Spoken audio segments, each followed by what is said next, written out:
New question, the member from Thornhill. Merci, Monsieur le Président. Thank you, Mr. Speaker. I have a question for the Minister of Francophone Affairs. It appears to me that every time the Minister takes the floor in the chamber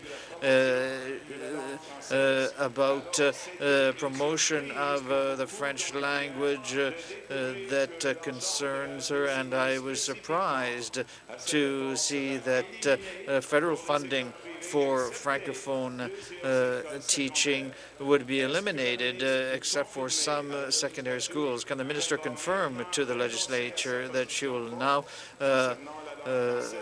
abandon her position concerning strengthening French language education, or will there be a new policy from the McGunity government which has led to this negative effect on these private schools? Minister of Education to answer that question. Minister of Education. Merci beaucoup, mais Thank you very much, but I must respond in English. The issue is that this money for French language education has been administered by the federal government up until now, Mr. Speaker, and it has now been given to us to administer. And the reality is, Mr. Speaker, that we believe that it is irresponsible of us to allocate money to schools that we do not inspect, Mr. Speaker, over which we have no control. So the money is only going to schools in the private sector that we inspect. So in fact, there are secondary schools that will receive funding because we do inspect those schools, but private schools that we do not inspect will not receive this funding.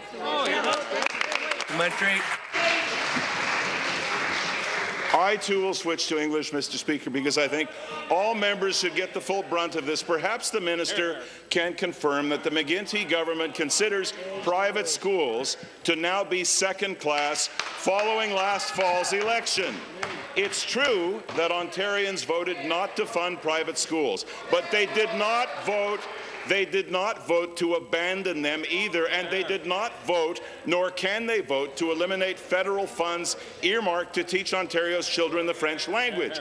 This is money directly from Ottawa. Can the minister assure this House that she will call for a review immediately with a view to reinstituting the former policy of funding the teaching of French to each and every pupil in the province of Ontario, so long as Ottawa provides the funds to do so? Bon question. Minister.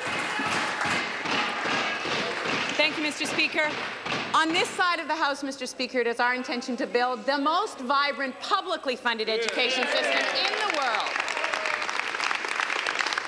And, Mr. Speaker, as a part of that, it is our responsibility to make sure that money that flows to the private system, if it is administered by our government, flows to schools where there is some possibility for accountability. Right. So in the private schools that we inspect, that issue Ontario secondary school diplomas and credits in our secondary system, then we flow the money to those schools. But where there is no accountability mechanism, Mr. Speaker, then it would be irresponsible of us to flow that money. Our goal, Mr. Speaker, is to have the publicly funded education system the system of first choice for every family in this province, Mr. Speaker.